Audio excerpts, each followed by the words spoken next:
I've got 3 duologies and I liked all of them, but which one is my favorite? Hello BookTube, I'm Jonathan and welcome to Words in Time. In today's video, I'm going to be talking about 3 duologies. We have the Hyperion duology, which consists of Hyperion and the Fall of Hyperion, and then the somewhat connected but somewhat separate Endymion duology, which consists of Endymion and the Rise of Endymion. And then we have an unrelated duology, the Ilium duology, which consists of Ilium and Olympos. So I'm going to be going through each of them, and I'm going to make the case both for and against each of these duologies being my own personal favorite. So let's get into them, starting with Hyperion. So my first argument for the Hyperion duology would be that in my opinion it has the best characters. I found each of the pilgrims to be fully fleshed out characters with very distinct personalities and motivations. I also really enjoyed some of the other characters outside of the pilgrims, such as CEO Mina Gladstone, and of course the iconic, the mysterious, the Lord of Pain, the Shrike. I also think this series had some of the highest high points. For me, I would say that the character of Saul and his daughter Rachel and her Merlin sickness was probably the storyline that had the biggest emotional impact on me. Also, when it comes to the concepts, things like the Technicore, the Cruciform, the Ousters, the Void Which Binds, these are some of my favorite sci-fi concepts of all time.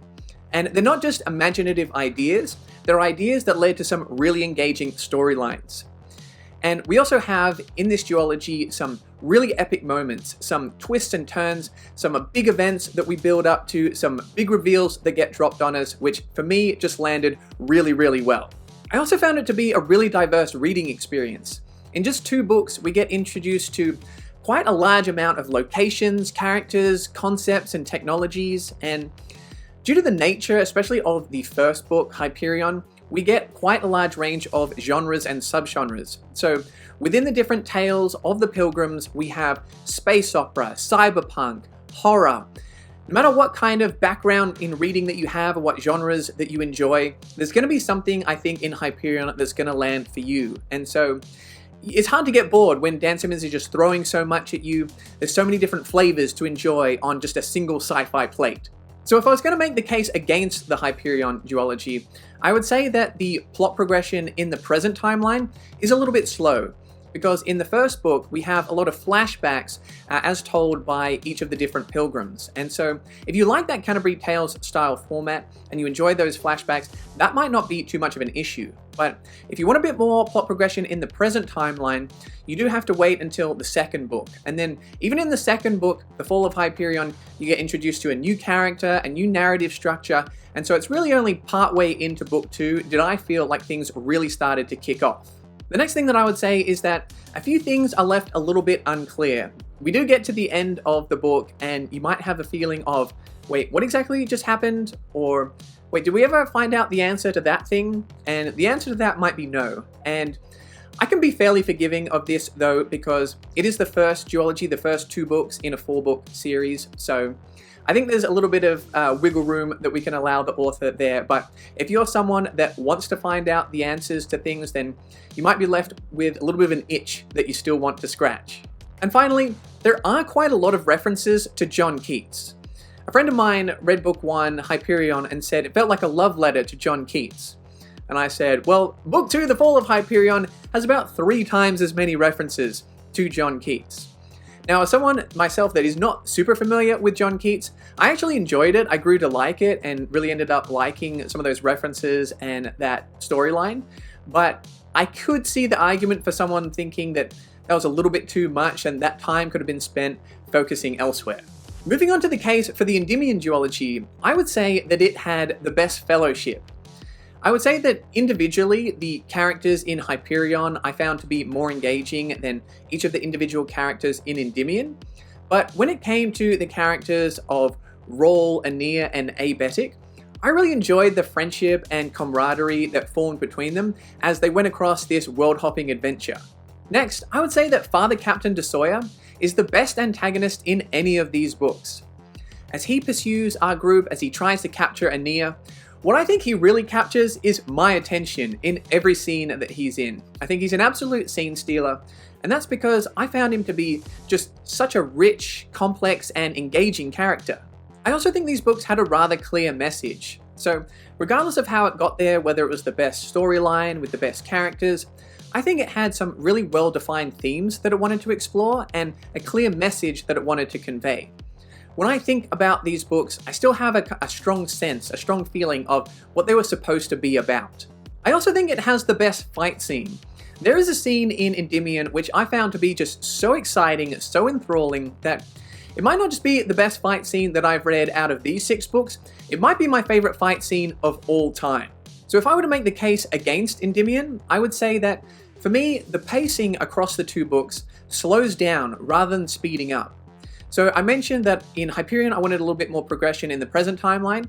Well, as we go through the 2 books, I felt like things really started to ramp up. Whereas in Endymion and The Rise of Endymion, I felt Endymion was a really fun world-hopping adventure. But then The Rise of Endymion is a lot slower and more philosophical. And that might appeal to some people. I think it does explore some interesting things. But when it came to the pacing, I did feel like the second book started to feel a little bit repetitive and did drag in certain places. The second thing that I would say is the retconning. So I mentioned that at the end of The Fall of Hyperion, some things are still a little bit unclear. Well, by the time we get to the end of The Rise of Endymion, some of those things have been answered, some of those things still haven't been answered, and some of those things have actually been retconned. So I didn't love that because to me it didn't feel like it was organic or it had been planned from the start. It came across to me like Dan Simmons wanted the story to go in a particular direction, but in order to do that, he needed to undo a few things from the first duology. Thirdly, there's a side story about a kidney stone, and that was just so strange to me because in this epic adventure where we're traveling from different planets with all these different characters and technologies, there's this really random, mundane, unnecessary side storyline about a kidney stone. And lastly, I did predict a big part of the ending, and that's not necessarily a bad thing. I know some readers that saw some things coming in Hyperion that I didn't see coming. Everybody's reading experiences are going to be different, but for me, I think if there was just a bit more of an element of surprise, I think it would have helped the ending to the duology land even harder. Moving on to the third duology with the Case For Ilium, I would say it really skillfully blends mythology with science. So Dan Simmons takes the Iliad and the Odyssey, as well as some other classic works like The Tempest, and then places them within a big, ambitious sci-fi story with some really quite hard sci-fi concepts. And to be honest, I think he successfully combines the two. Next, I would say that the duology overall had great pacing and plot progression.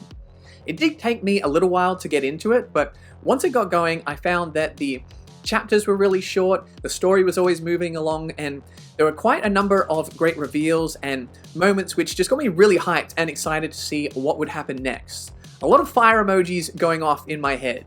And lastly, I'll say that I thought there was a good balance between the storylines. So, Ilium and Olympos follows 3 main storylines, and at times I did go back and forth between them. There were moments where I was enjoying some more than others, but overall I think the 3 stories each served an important purpose to the story overall, and they each had their own unique aspects that I really enjoyed. For example, one of them had my favorite plot, one of them had my favorite sci-fi concepts, and one of them had my favorite characters. So moving on to the case against Ilium, I would say that this duology had the least interesting character development. I did like some of the characters. I enjoyed their sentient robots, Manmut and Orphu, and Achilles was a pretty cool character as well. But overall, when it came to, I think, the depth of personality, their development, their motivations, I thought this duology was a little bit lacking when compared to the characters in the Hyperion Cantos. Next, I would say that this duology probably had the most cringy scenes. Some of the descriptions in the Hyperion Cantos are a little bit graphic, and I'm not sure if those descriptions necessarily help the story, but I could at least say that those scenes were somewhat relevant to some of those character arcs. Whereas in Ilium and Olympos, particularly Olympos, some of those scenes felt a little bit unnecessary and somewhat creepy. I would imagine some of those scenes in particular could make certain readers feel a little bit uncomfortable, and I would understand why. Next, I would say there were a few elements that to me felt a little bit heavy-handed. So in the Hyperion Cantos, when it came to things like religion and philosophy, I felt like they were handled in quite a nuanced way. When it came to Ilium, and again especially Olympos, I felt like a few of the asides, the commentary that Simmons added, felt a little bit unnecessary and heavy-handed. Luckily it wasn't anything that extensive or long that completely took me out of the story, but I just didn't find them to be super relevant or helpful to telling the story. And lastly, when it comes to the ending, I actually think Ilium and Olympos do quite a good job of answering a decent amount of the questions that it poses. So in some ways, I think you get a reasonably satisfying conclusion, but I also think some other elements were a little bit confusing, and some of the narrative threads don't end in a particularly exciting way. I think the book kind of peters out in the last 100 pages or so.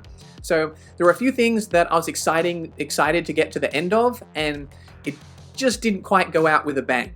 So just quickly, before I give my verdict, if you're interested in discussing any of these books or any other sci-fi books with us, then feel free to join my Discord server, which I will leave the link to in the description below.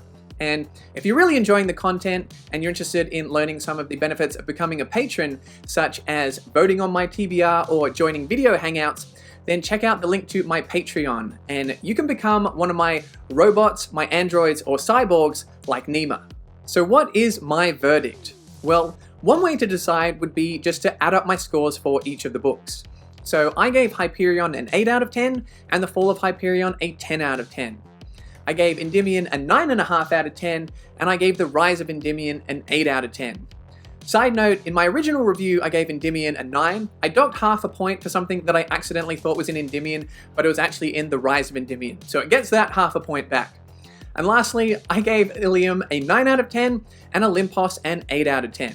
So when it comes to the duologies, they're all quite close. Hyperion ended up with an 18 out of 20, Endymion ended up with a 17.5 out of 20, and Ilium ended up with a 17 out of 20.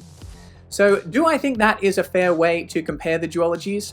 Well, a minor caveat to that system would be that I think in particular Hyperion and The Rise of Endymion, I think those two books would benefit from a reread, because I think some of the enjoyment that was lost, and I still enjoyed them overall, but it was due to the style and my expectations. So now on a reread, I would know that Hyperion, there's going to be less progression in the present timeline, and I'll get to that in The Fall of Hyperion. And in The Rise of Endymion, I'm going to be aware that it's a bit slower and more philosophical, and not to expect what I got to in what we got from Endymion. Whereas Ilium and Olympos, I actually really liked the style. It was more of a content thing, like for example the ending being a little bit unsatisfying. I'm not sure if that would change on a reread, but they're all very close. I'm leaning towards Hyperion, also because when I just think of the duologies, that one gives me the warmest feeling. I think the Hyperion duology gives me a feeling, an emotion that I just really connect to. I think it explores some rather dark subjects, but it also kind of fills me with a little bit of a sense of light and optimism, and that's just something that I really appreciated. So in the end, I am picking the Hyperion duology, although maybe not for the reasons that you might have expected, because I am a massive fan of the sequel, The Fall of Hyperion. I might be in the minority, but I enjoyed that one even more than Hyperion. I'd be really interested to hear what your favorite duology out of these three are, and let me know why in the comments. So there you go guys, I hope you enjoyed the video. If you did, make sure to like and subscribe, and you can find more sci-fi content over here.